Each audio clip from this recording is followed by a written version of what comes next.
Hi guys, good morning sa inyong lahat. Today guys ay mamalingke ako. Pupunta ko dyan sa Vision North Shopping Mall. Sa loob meron dyang wet market. Okay, so bibili kasi ako ng chicken para gawin kong... Nandito na tayo sa loob guys. So ganito yung itsura niya dito. Marami dito murang mga bibilin. Ano ba yan?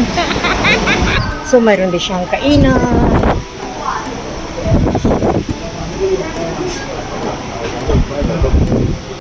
So, hindi siya gaanong kalakihan. Yan.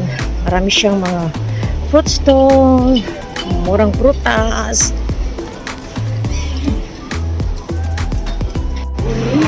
Okay, dito mga preskong gulay. Marami dito yan. So, bibili kami ng herbs muna. Chinese herbs. Crowded ngayon guys kasi Sabado eh. So, yun lang ang time kasi din ng mga taong mamalengke. Ayan.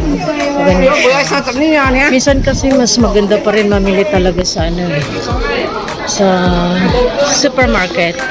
Kasi fixed doon ang price. Samantalang dito sa wet market na to, titimbangin pa nila. Okay? Yun lang siya. May mga fruits sila. Marami pa doon sa loob. Yan. So, ganito ang itsura dito ng wet market. Yan o, mga... Hindi ko masabing fresh kasi may ice na eh. So, ayan.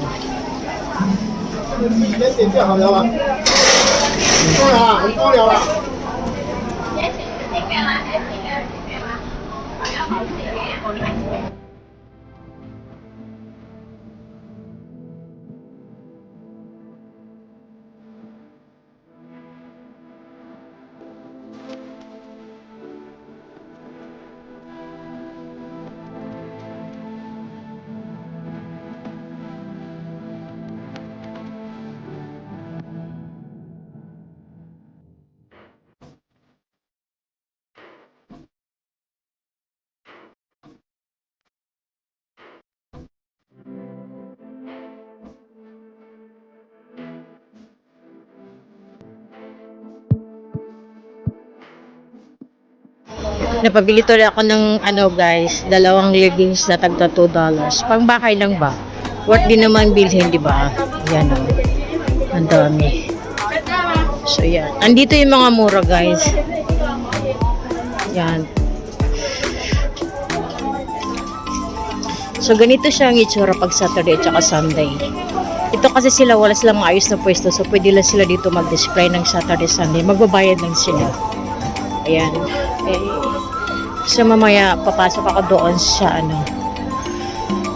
sa bibilhan ng manok. Ano siya? May mga kabubot din, no? Mura lang yan. Tag $1.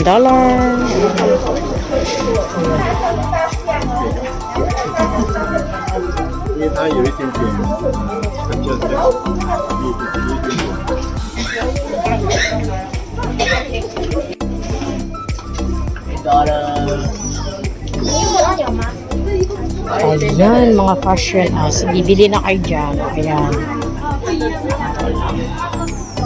Nandito lang sila guys pag Saturday. Ayan. Mumura lang di ba?